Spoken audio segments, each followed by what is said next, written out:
This presidential memorandum would order the Department of Justice, its litigating components, to seek those injunction bonds whenever someone tries to challenge our policies in court, so that when they end up losing in court, and we believe that they will end up losing in court, that they can be held financially responsible for the disruption to federal activities that their actions have caused. Right. Something they've wanted to do a long time, right? They've been looking to do this for years? Yes, sir. And why they just never got it? This is a rule that's been on the books for a very long time. The Department of Justice has been very inconsistent in seeking these bonds. From a legal standpoint, really a very big thing. Thank you, sir. In order to protect American car manufacturers and American farmers, we have two modifications to the IEEPA tariffs that have already been announced against Canada and Mexico. This first order relates to Canada. Essentially, what it will allow for is the flow of parts and sub-assembly products into America to allow American car manufacturers to continue building cars.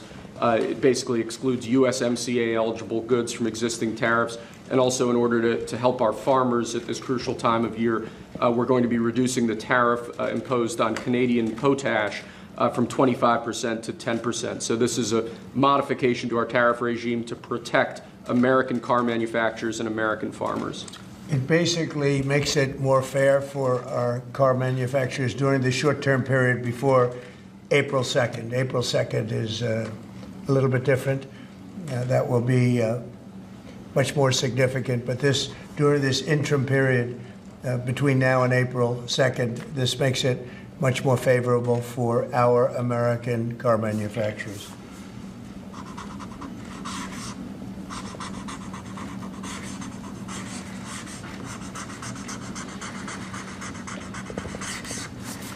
Okay.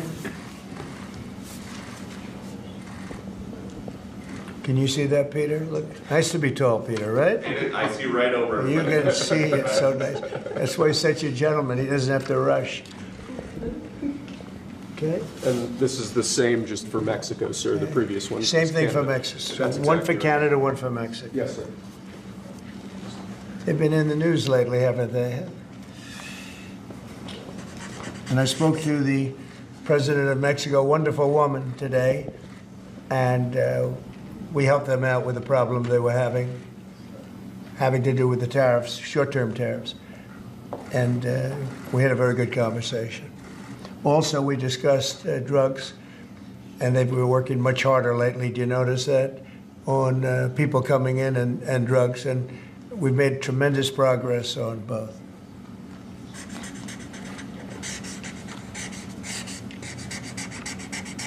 President Trump, what's your thought about why the markets are so spooked? Do you think they don't like the tariffs, or do they not like the uncertainty with some of the changes and the carve-outs? Well, a lot of them are globalist countries and companies that won't be doing as well because we're taking back things that have been taken from us many years ago. We've been treated very unfairly as a country. We protect everybody. We do everything for all these countries. And a lot of these are globalist in nature. You know, they have, if you're outside of the United States, you know, it's going to be a little bit different. We just weren't treated right. We were ripped off as a country. I've been saying it for a long time.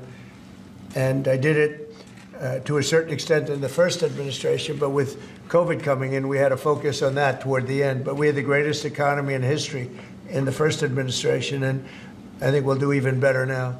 But this is something that we have to do. There'll always be a little short-term interruption. I don't think it's going to be big, but the countries and companies that have been ripping us aren't particularly happy with what I'm doing. But the United States will be very happy. And, you know, our farmers are going to be very happy. And, again, there'll be disruption. But in the end, I said it before with China, we signed an unbelievable deal with China, $50 billion in purchases, and we're doing great.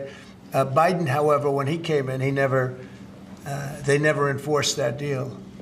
So that's the only thing that basically you have globalist companies that have been ripping us off that won't be able to rip us off any longer. I think that's what the big charges. Have you been influenced, some of these exemptions that have been announced and some of these temporary delays, have you been influenced in those decisions because of the market reaction? Well, there are no delays at all. No, nothing to do with the market. I'm not even looking at the market because long-term, the United States will be very strong with what's happening here.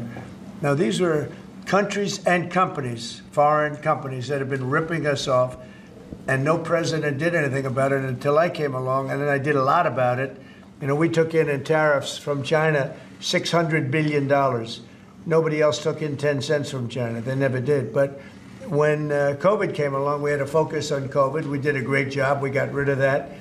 We ended up handing over with a market that was higher than it was previous to COVID coming in. But this is very much about companies and countries that have ripped off this country, our beloved USA, and they're not going to be ripping us off anymore. So, you know, I think that has an impact on the market. Mr. President. Sir, this is a slate of nominees that's been prepared by the Presidential Personnel Office.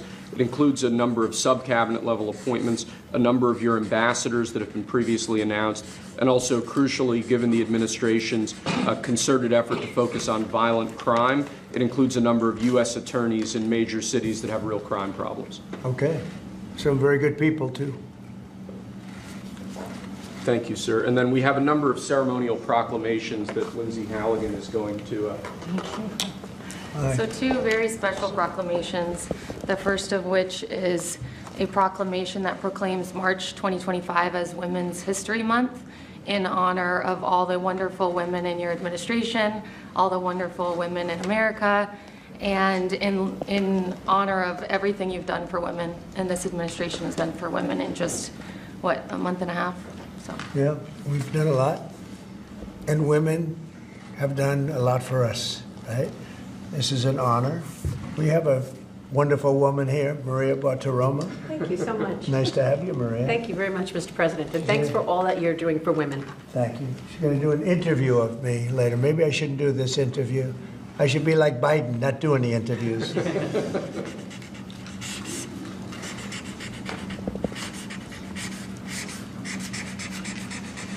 That's great. Women, we love you. We love you too, sir. Thank you. Okay.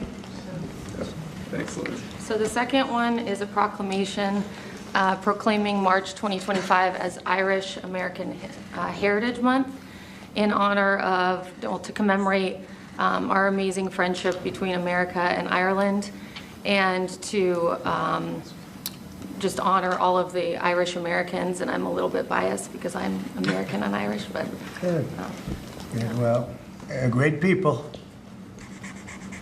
Yeah, great St. people. Patrick's Day is coming up as well. And they voted for me in heavy numbers, so I like them even more. You have to like it. You know, you're not supposed to, but you have to like that. All right. So for the Irish American people, proclamation. Okay.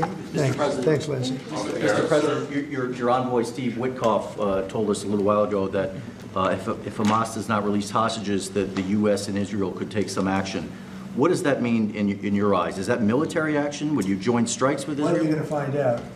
I had the honor of spending a lot of time yesterday with quite a few of the people that we got out, and I can't believe how badly treated they were, really badly treated. Stories that you wouldn't even believe. Some of it was documented, some of it was so bad you couldn't really, I don't think you can put it on. And it's a shame. And they said one thing, they have 59 hostages, of which many of them are killed. They want to know if we could just continue. They said without us, look, Biden wasn't able to get anybody out. We came along and they started releasing. But we have 59 left, of which 24 are living. The rest are dead. And I put out a statement. It's sort of self-explanatory, I think. But somebody's going to have to get a lot rougher than they're getting. It's a shame. And those 24 that are living, because they were with them just 2 weeks ago or 3 weeks ago, depending on when they got out. But they said they're in very bad shape. You spoke today with your cabinet members and Elon Musk. I did. What did you tell them in regards to Elon Musk and his authorities to carry out actions? We had a great meeting. We had Elon and we had some of the representatives for the business reps. We also had most of the cabinet members, not all of them. It doesn't really pertain to all of them, but many of them. And I thought it was a really good meeting. It was about cutting because everybody knows the country's way out of control in terms of the number of people. We have many people that don't work. We have many people probably that aren't even living that are getting checks.